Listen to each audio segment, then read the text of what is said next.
Once again, I'm going for it. I'm always really nervous, so let's go.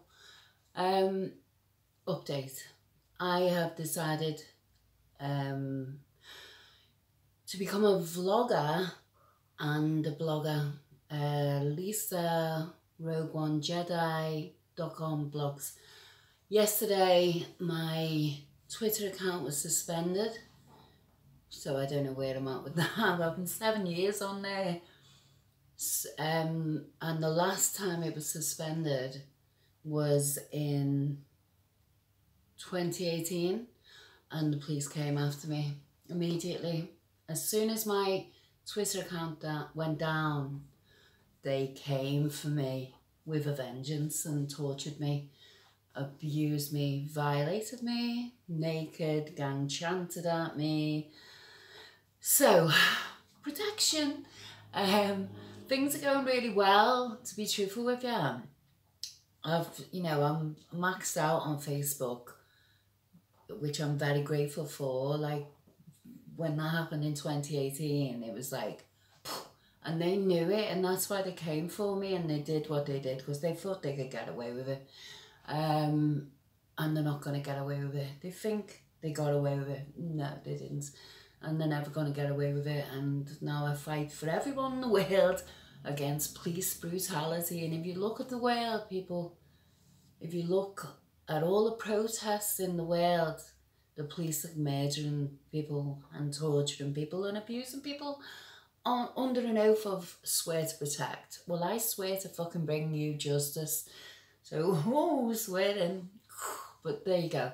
So we'll see what happens with Twitter, really. But I intentionally, I was waiting for, I bought the website, I'd done all of that for the blog, and I went download my tweets so I could document every single day and write a book, literally, saying, because I was just tweeting at the time, and it was just, I was maxed out. My life was just so utterly sabotaged. But in some of my videos, that's what's said. You get so bombarded. You don't know whether you're coming or going, and that's targeted individuals for you, spy cops, all of that. Boy, have I got a book to write on that. And I'm going to. They deserve to be exposed, and they're going to be. So yeah, I'm not very good at YouTube videos. I hate it. I've always been camera phobic, not shy, phobic. Any picture getting taken, I'm like that. Not me. I'll take the picture. So for me, I've always said it's easier, because I was on Twitter for years, and people go like, call me for everything, like as if I was some ugly cow or something, and I'd be like, you cheeky bastard, and I wouldn't even dare take a photo to say, well, actually, I'm hitting 51 and I look pretty damn good. I was like that. Oh, I couldn't do it. So yeah, basically I'm protecting myself by doing this. Of course I am. It's the only thing I've got to do that. But it's very positive in the respect of, I'm speaking to some journalists. I'll keep that anonymous always, out of absolute respect and gratitude, really. I called out on social media, anyone, I don't care if you're friend or foe of Britain, I need these people exposed, the police and the brutality and the deep state and matters like that. And a massive American documentary filmmaker appeared. So that was fantastic, Hope. And speaking to other journalists who are very aware of this kind of thing that goes on, and recognise that, what I'm saying is a typical case of victimised, like utterly sabotaged, stalked, abused. They've got all the evidence, which is going on the blog. But I decided, since Twitter's down, I don't know what's going to come of that vlogging is a necessity now to protect myself, really, definitely. There's some really positive other matters in the respect of being approached, showing that, you know, well, I can, an American radio station is like, yeah, where they help artists and things, and well, that's what the police abused me with respect to. They ganged it. They got out the phones and they put on Spotify, YouTube. I've said it many times before. I don't know which. Doesn't matter, does it really? It's what they did. And they gang chanted at me. And that was because I am skilled musically, and my Twitter account had gone down, and they just thought, we've got you. We've got you, and there's nothing you can do, and there's nothing, no one you can tell. Well, they were wrong about that. They were so wrong about that. I'm telling the world, and you know, it's a fantastic, incredible thing.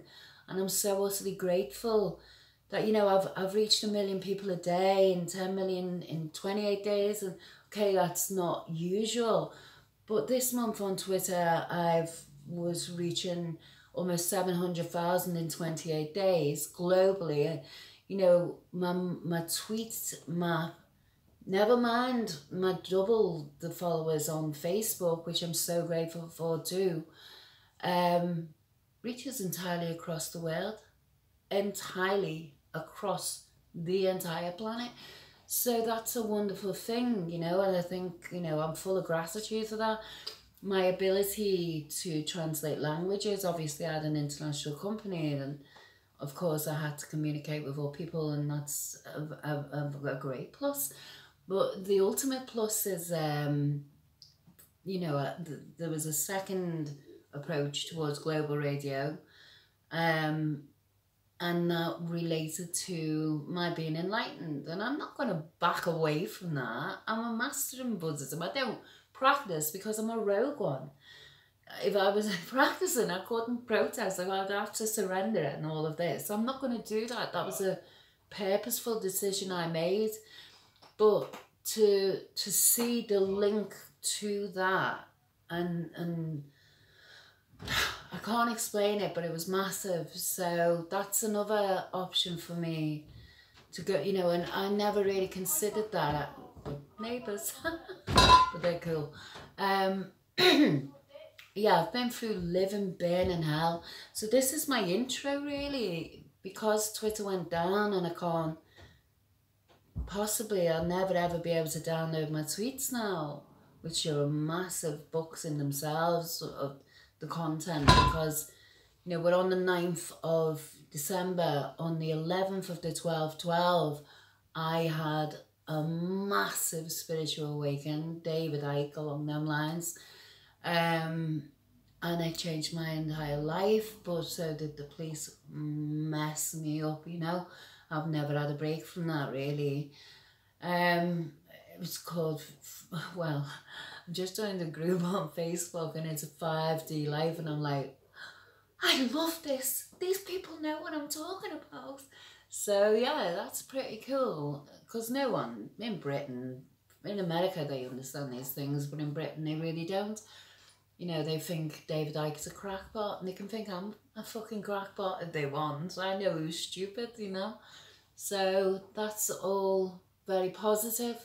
So I'm not, you know, when I was sanctioned by Twitter last time, suspended, it was utter injustice. It was just so out of order.